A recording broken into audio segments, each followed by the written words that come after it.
आई हमार बहिन से मुनिया के देखा सुनी हो कई रे बउआ यहाँ छी यहाँ के भैया कहलखिन यहाँ छै ललिया देवी के घर। हाँ हाँ अहाँ सब कत्ता से अलियै है? आई कत्ता से? हम सब भुरुकपुर से अलियै, भुरुकपुर से। भोजपुर से? हाँ। तब ठीक है ना, गोर लगाई छी सब। बुझे खुशी रहो खुशी आई रहो। आई रे गार्जियन कहाँ है, उनका बजाबू ना। बजबै दीदी गे लाली दीदी आई बेटा ना बाबा हाँ। बेटा ना देखू बैठे छी रे, बैठे छी। नमस्कार जा नमस्कार नमस्कार नमस्कार। चल अली बैसू ना बैसू बेटा के अपना कहू ना बैसला हे हमर बेटा नहीं छै हाँ ओ अरे लड़का के हम बड़का भाई भेलिए, आ ई भेले कर भाभी, बुझालिए?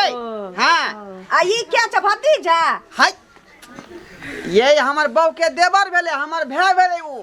आ यवन के के मतलब बजे कि- छियै यहाँ कि लड़का यहाँ छथिन हाँ हाँ लड़का यहाँ कोनो बात नहीं। आब हमें कोनो दिक्कत नहीं ना भेल। कोनो दिक्कत नहीं है, बुझाली? खाली गली में कनी आगे दिक्कत दीदी। भ गेले।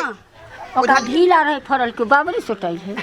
रे फैशन छै फैशन हाँ? बाहर भीतर रहै छै ना फैशन छै। हाँ ठीक है बात कहली, ठीक है बात कहलिए, ठीक है बात कहलिए। ता काही छै कि चाय पानी हुए बुझियो रे, पानी होते, चाय होते, नाश्ता होते के बाद खाना होते, देखा किछु सुनी होते, सब किछ हेते। भैया बहन लाठी टटवटाऊ ना चाह पान हेतै। सर हे वना हम कला करै छियै की भेलै ओ तमला भेले। झाड़ा लागल है नहीं नहीं अखनी यहाँ जाए जाऊ ना, व्यवस्था सब करियो ना, हम समझा रहल सब छी। व्यवस्था भेल छै नाश्ता लाबी नाश्ता? हाँ अरे नाश्ता लाओ, कोलाऊ लाओ। पहले जे कुटुम के लोग पानी से स्वागत करे छै,